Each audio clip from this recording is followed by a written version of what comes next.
All right, this is an all-important video about the AP exam, and I'm going to try to condense as much as I can, but there's some things we have to talk about as far as getting ready for the test, and I've watched and been a part of a couple meetings involving this stuff, and then this basically is a slideshow they have sent to us. So we're going to slide through this. We're going to see what your AP exam experience is supposed to look like this year, and again, since I've never seen anything like it before, it's new to me too. But we'll go through it as best we can and try to help you get ready so you're not nervous about especially the technology issues. These first couple slides here are mainly just a table of content. So I'm going to skip through that because if we go through that very detailed, this may take an hour. First thing is we need to talk about an AP exam e-ticket. Many of you have probably already heard about this. If you've Zoomed, I know you have, but if you haven't, an e-ticket will be available to you 2 days before the exam. This e-ticket will come in an email. So if you're not getting emails from College Board, then you actually need to go into your myap.collegeboard.org account, and from there you may need to put the different email in. Don't panic.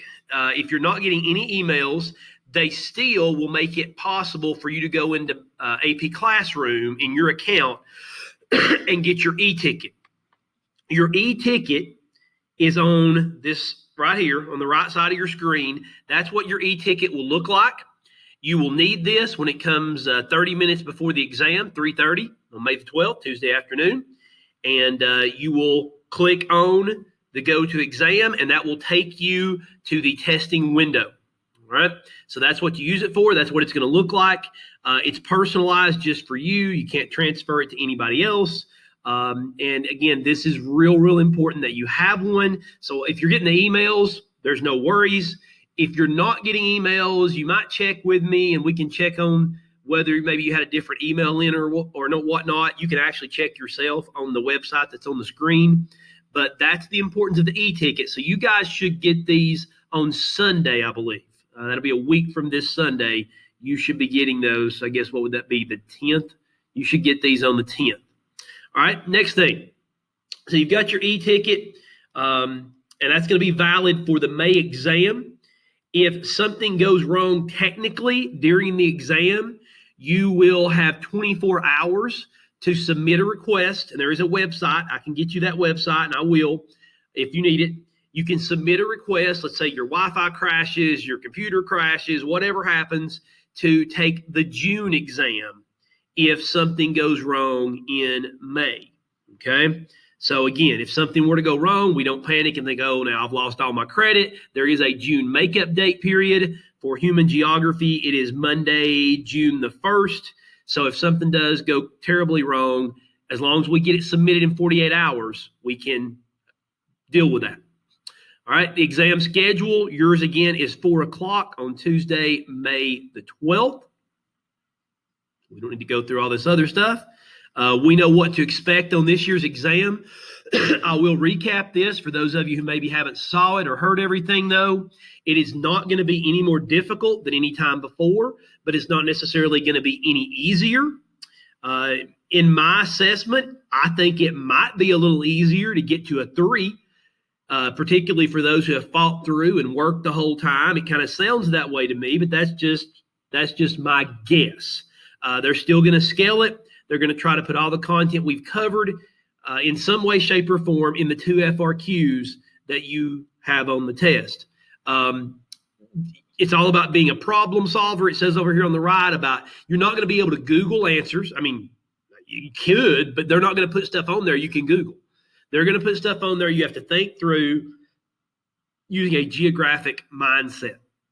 Matter of fact, there's more information about that on a video on AP Live that I'm also linking up, where the chief reader, that's the person who basically tells everybody else how to score your exams, is giving a presentation. And I want you guys to watch that as well, and I'll be telling you more about that. What to expect on the exam. Again, you're going to be testing from home. And so, again, there's fewer questions. We all know that.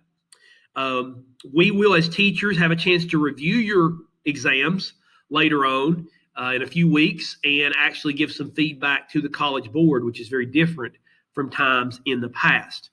There's 3 ways that you can actually view your exam questions are viewed by students in a web browser like Chrome. Chrome is what they are suggesting. So if you don't have Chrome on your computer, I need you to reach out to me and say, hey, I don't have it. And we're going to get a plan, hopefully, to get that on there. Firefox is supposedly will work. We know that Explorer does not work. It is not compatible. Your phones will work, or they should. On Monday, the 4th, there will be a demo released in an email to you so that you can practice going through the exam format. You won't necessarily have all but the questions, but you're going to have the format of what it looks like to see if your device is going to work with this browser you're going to get. It should, but that way we know ahead of time if it don't. Here's my advice. Try this on your laptop or device you're wanting to use first. And then just to see if you want to try the demo on your phone, see which one you like better. I think most of you for our subject probably wouldn't pick your phone, but maybe I'm wrong about that. And I want you to be the most comfortable. So what happens on test day, and you'll see this in the demo, is when you click your e-ticket, it's going to take you to a testing window that at 3:30, that's 30 minutes before the exam, on the 12th, they will give you security questions. So you need to be logged on at 3:30. You'll go through those security questions. When you get done, it will take you to the exam screen. The exam screen will not go live until 4 o'clock. So then time starts. A little timer will start, all that kind of stuff. You do not type on the exam screen. You must open a separate window to type in your answers to the FRQs. This may be in Google Docs. This may be in Microsoft Word. This may be in some other note format or similar application. Make sure you don't include any images and make sure your work is saved. What is permissible, by the way, totally permissible, you can actually create 2 answer documents, because you'll need 2, one for each FRQ, prior to the exam, as long as they are blank, except for at the top of the page, as you see here, you will need to put your APID number and your initials. So you can go into Microsoft Word, you can save a file that says FRQ1 2020, FRQ2, another one 2020, put your APID and initials at the top of the page, and then around 3:30 when you're getting set and logging in with your e-ticket, open that file up so it's ready to go and you don't have to open any files. Everything's already there and you're ready to go, right? Because you're going to type on that Word, Google Doc, whatever it is. You want to work then with a split screen, okay? So you want one window to be obviously your prompt you're looking at, because there's going to be stimulus on there. And then on the other window, you want to be able to see your Microsoft Word document or wherever it is you're typing. In case you don't know how to do that, let me show you what that would look like. Here is a regular Word document. To split screens, I'm going to click on the top of this document and I'm going to drag it to the side of my computer. That's all I did. I clicked on the top, I dragged it to the side of my computer, and now it gives me the option of clicking anything else on my screen to put on the other side. I'm just going to click this one. Okay. Now I have 2 documents split screened. If these were my questions over here, I can scroll here and look at that. And I can change my zoom right here if I need to. And over here on the right would be the one I might be typing on. For right-handers, it might be. Left-handers may want to go the other way. I don't know. But this is the way you would split screens. So I'm sure most of you knew that. And you're thinking, why in the world are you going over that? But I have learned in the past that some kids did not know how to do that. So that is something you're going to have to do. Something else that's going to happen when you get into the test, you're going to have a timer that starts at 4 o'clock. When that timer begins, this is something I learned differently. It's a 25-minute FRQ, but the timer will start at 30 minutes. When that timer starts at 30 minutes, when there is 5 minutes left, it will turn red. Now, their expectation is at 5 minutes, you will start submitting your first FRQ. So, and we'll talk about how you submit in just a second. but that you will start submitting. The plan is 25 minutes to answer, 5 minutes to submit. Let me be clear. You may still work during that 5-minute period, but you do not need to work very long during it. It's not forbidden that you keep working like 26 minutes and it's in 4 minutes or left, because I don't think it's going to take 5 minutes to submit. But if you do not submit your answer for that FRQ, either one of them, before that hits 0 on that timer, you will not get any scores for the test and you will not be able to retake it. So don't play a game with it. Don't play it too close. If you're almost done with an answer and there's 5 minutes left and you can be done in 30 seconds or a minute, go ahead and finish that answer would be my advice. But if you are pretty comfortable with everything and it's hit 5 minutes, I will go ahead and start the submission process. Okay. Now, so what's going to happen? First question, you get the 30-minute timer, 25 minutes to type, to get ready, 5 minutes to submit. And then at 4:30, the second FRQ window will pop up. You'll do everything the same way, split screens. So you'll have document number 2 over here to the right you're working on, or left. And you'll have a 20-minute timer. This time you have 15 minutes to work and 5 minutes to submit. It's the same trick, same thing. You can work into that 5-minute zone, but don't cut it close. Make sure you stop in time to get everything submitted. All right? One thing that I have learned the last 2 days is they are saying that they are going to load these questions to be pretty long, which means that they may put more questions than you can get answered in 15 minutes. So don't freak out about that.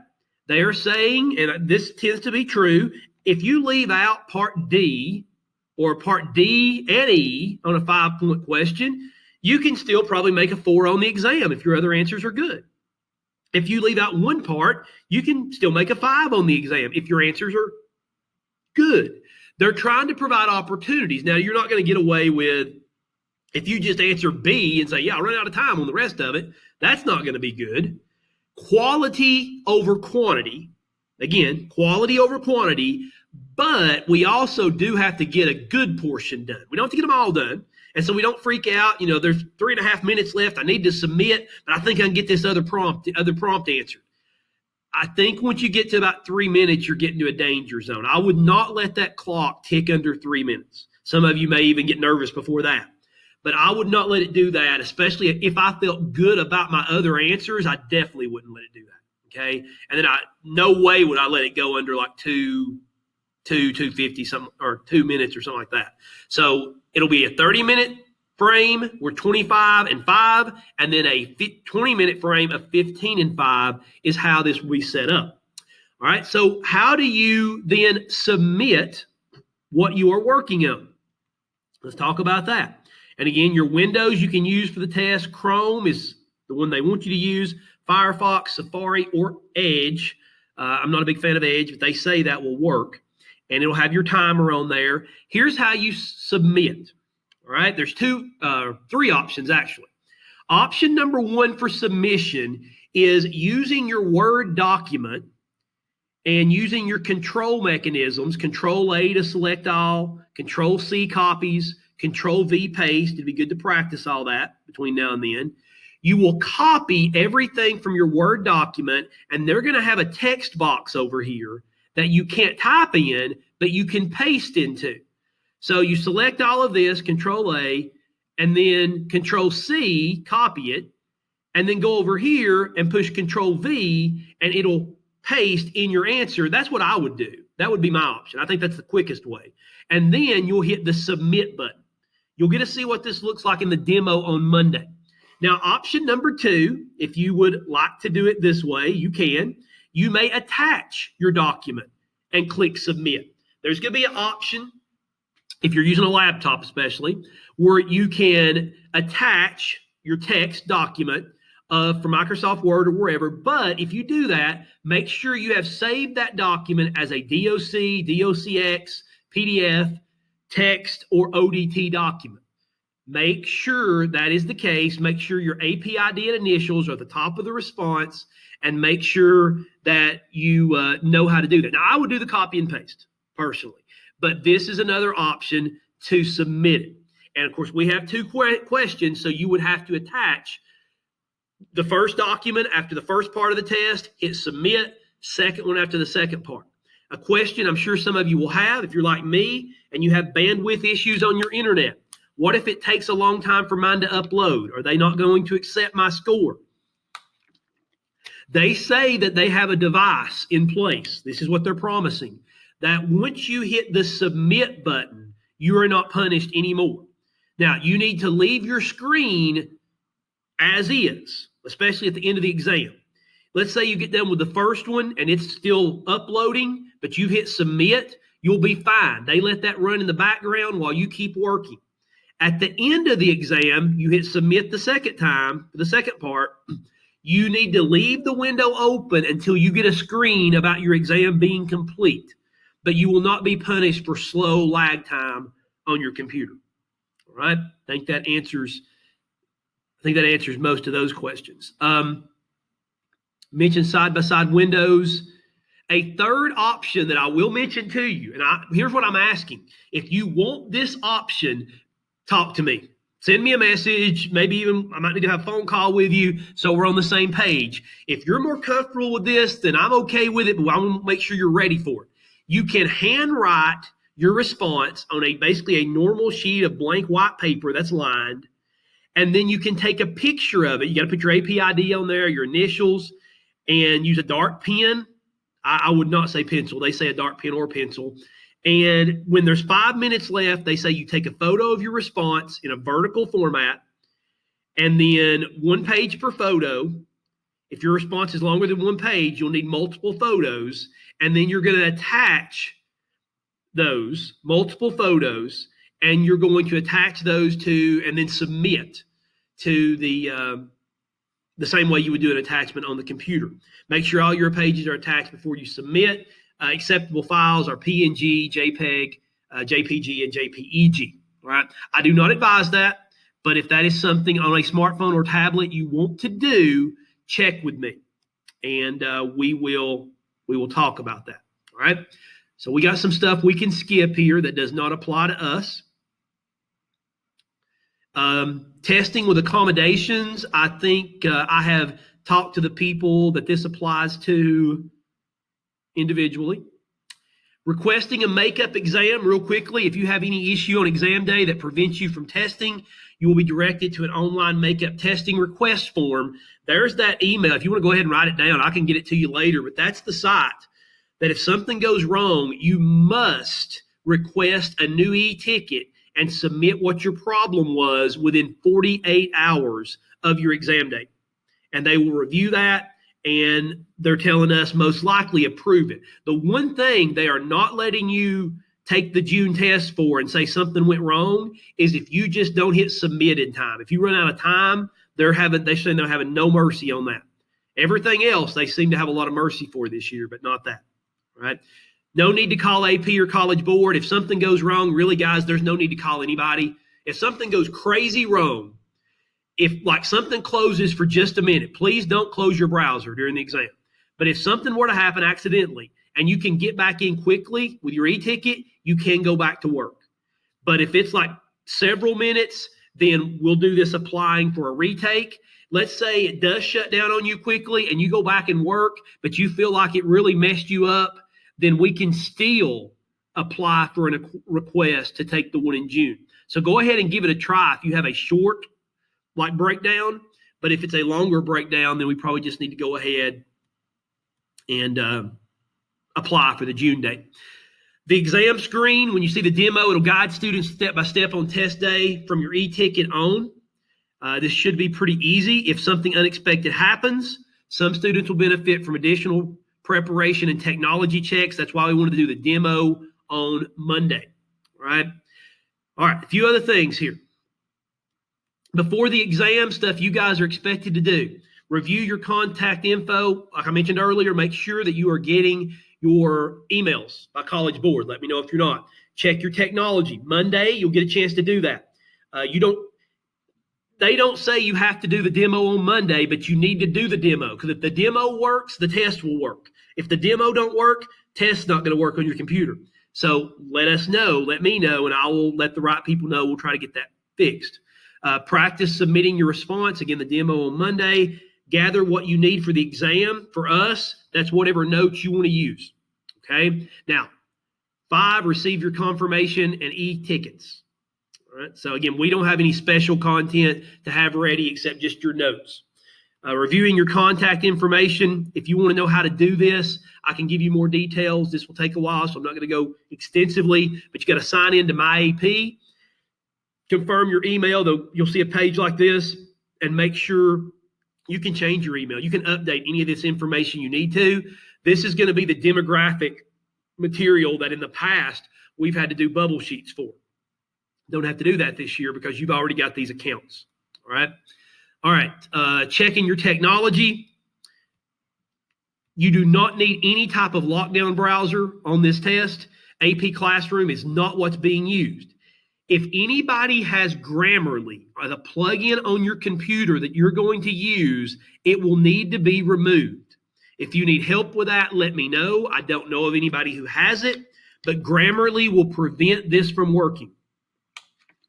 So let's make sure that is not in place.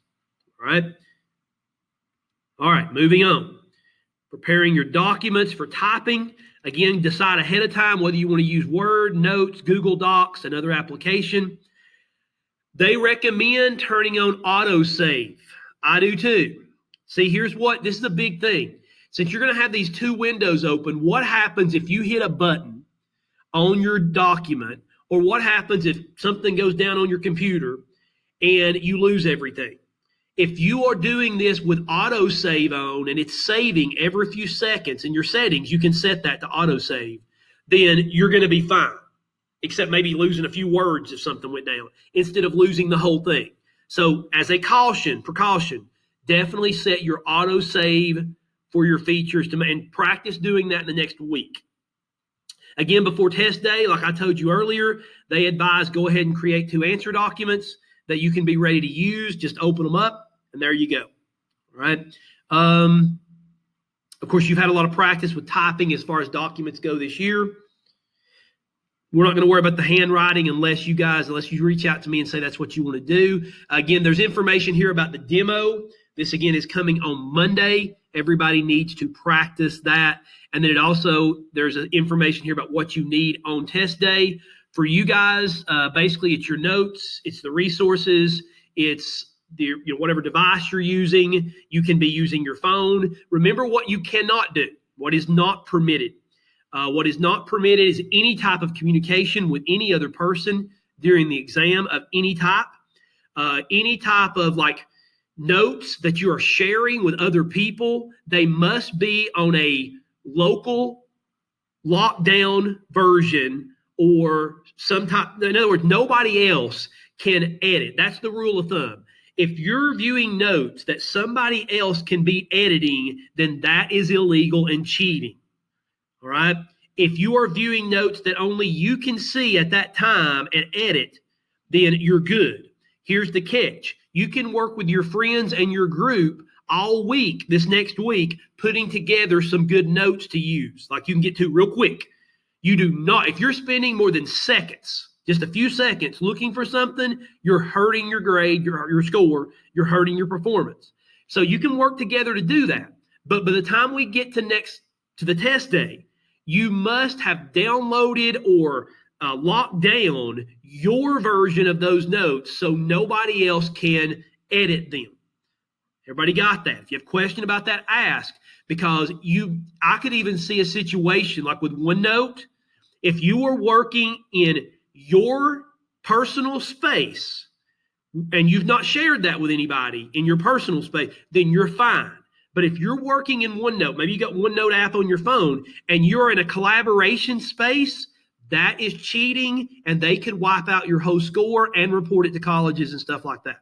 So that is one thing we have to be really picky about. We can't communicate with anybody else, brothers, sisters, other students in any way, shape, or form We can't talk about the test in any way, shape, or form on any device, and we can't be working with something that somebody else can edit and really be using the same time we are. Okay, so there's some more specific stuff for different classes here that we really don't need. Optional resources are mentioned. You can use class notes, study guides, as we were just talking about. Textbooks are usable. I do not recommend textbooks at all. That is going to mire you down. Please do not use a textbook.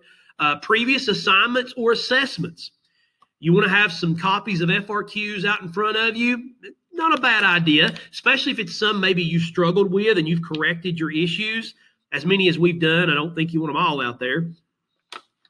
You won't need a calculator, obviously, for this one. Again, shared study notes, look at that, must be downloaded to your device to prevent any collaboration violations. So I would even suggest that everything has a local file that you're using for this, okay? Or again, it's in your personal space. So download it to each device to prevent collaboration. Internet searches will be a waste of time. They are not saying you cannot do them. If you obviously copy word for word from something, that is plagiarism, and that will be cheating. But they tell us, again, that they're going to set these tests up and questions where it wouldn't do any good for you to look it up anyway. All right. So, again, May 4th, demo's coming out. You're going to get your e-ticket 2 days before the exam. You want to make sure you've checked off the list of what you're supposed to do. Let me make sure that we checked off our list here. I think we're pretty close. You will have your 8-character API code, which is going to be on your e-ticket. You have to have that ticket, and you'll need that code as you check into the exam. And again, you'll need to put that on your answer sheet or document.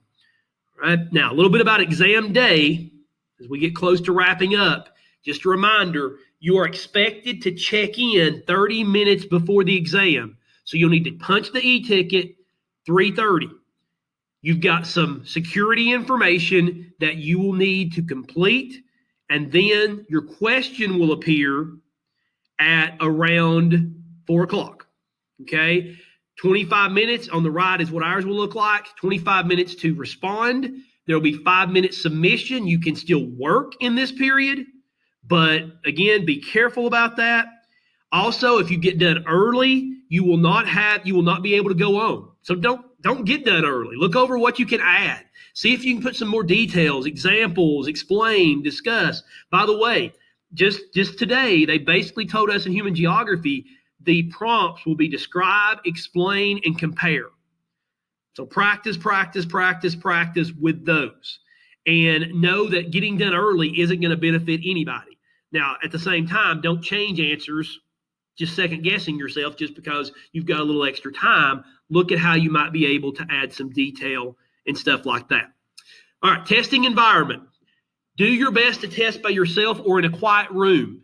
We're going to be putting up some surveys or going online. We're trying, if possible, to set up a scenario that if you have major internet issues, you might be able to come into school to take the exam if that's what you want to do. We know many of you don't want to, and that's fine. But no matter where you take it, I'll let you know if that's even possible. Remove any distractions. Enable the do not disturb or quiet setting on all your devices. Let parents, guardians, siblings, and friends know that you're going to be testing. Hey, this is a big deal. I got college credit and thousands of dollars possibly up in the air here. So please kind of, give me some space here for this next hour. Make sure the device is plugged in. You're fully charged. Again, if you have limited bandwidth, do the best you can to convince other people maybe to try to stay off of, especially high streaming required activities. Exam security. You may not incorporate work which is not yours, and you may not provide or receive aid of any kind from anyone during the exam. Now, again, you can work together to create notes prior to the exam, but then they become yours, and they must become yours in that local setting. To identify students attempting to cheat or receive help, they have technology and processes they're going to apply. Most they are not sharing with us because that would make it less effective. They're going to be monitoring social media and discussion sites. They even have suggested they will put out contradictory information to confuse people who might try to cheat. In addition, your exams will be scanned for plagiarism, and they will be shared directly with your teachers. So I will see your exams, and they will be asking me questions about validity. Does that look like, my understanding anyway, does that look like your writing style, so to speak? Students found violating exam security will face severe consequences. You'll have your names reported to college admissions offices for attempted cheating, and AP exam scores will be canceled. All right. So to kind of finish up, we're almost done. This has not took as long as I thought it was going to. This kind of shows you the screens you're going to see. When you enter from hitting your ticket, you're going to be asked to enter your ID code, which is available on your ticket. Obviously, it's also an AP Classroom. You'll hit continue, and then when you go in, your first exam question will automatically appear at the right time. Your timer will appear. You have a timer before the exam starts that looks like this, and then it'll change to a timer that you do not want to you don't want to minimize that timer. You want to see it. That will let you know how much time you've got left. Please do not hit any refresh buttons for your computer screen. There is no need for that, and it could mess things up. So please do not do that. Again, for most exams, the question is divided into parts labeled in alphabetical order. Use those letters to organize your responses and make sure you're not accidentally skipping any part. Label A, B, C, D like we've practiced. Don't group them together. Do something similar to what's shown right over here on the right. Please don't make it look like one continuous paragraph. You may use spell check and grammar check, but these are not an advantage, really. I would not, and I hate to say it this way, unless you think you got plenty of time, I would not use that. It is going to waste time. All right. You may print the test questions if you want and annotate, but you will not have there's not a way to actually make notes on their browser. That's why they're saying if you wanted to print, me personally, I don't know if I would waste that time. I might have me a scratch sheet of paper where I make notes about the prompt over to the side in my brainstorming for the first few minutes. Exams with more than one question, again, you will not be able to move on to the second question until everybody else has. So you'll just have to sit and wait in that case. Make sure you manage your time. On the right, you see what the timer is going to look like. Time left to submit. And then it's going to turn red once it gets to 5 minutes. And that's when you're in submission time. You can still work right here, but you're getting in a danger zone and you don't want to let that go very low. So it talks about that over here. You can still earn a 5 even if you don't get totally finished.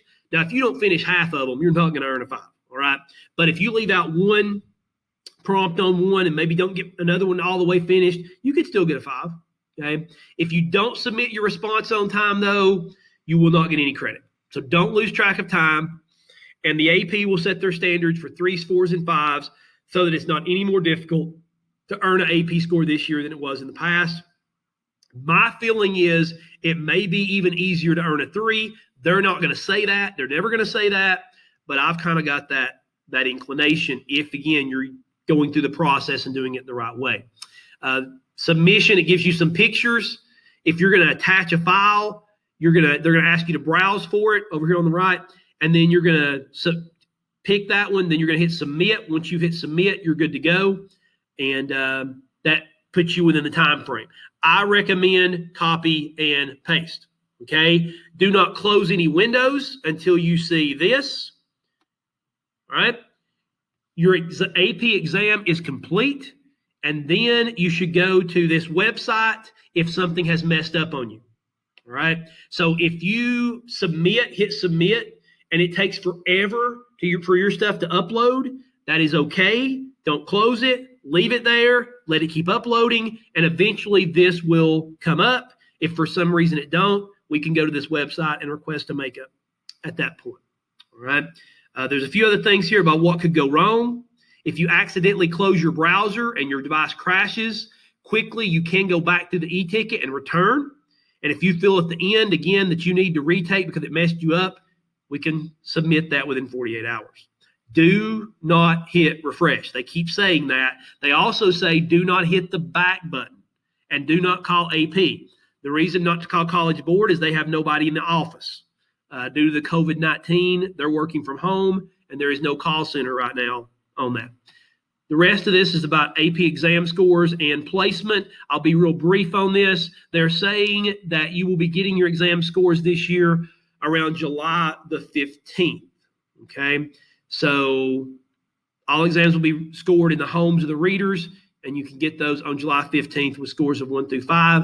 A lot of colleges around the country are saying they will, guaranteeing in many cases, that they will take these scores this year. I hope this has been helpful.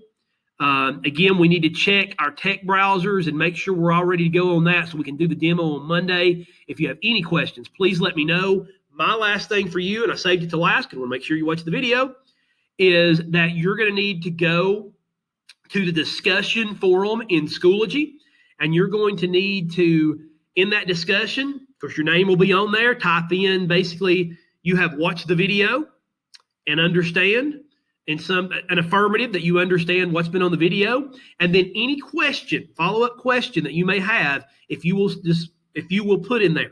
Everybody must watch this so they know what's going on.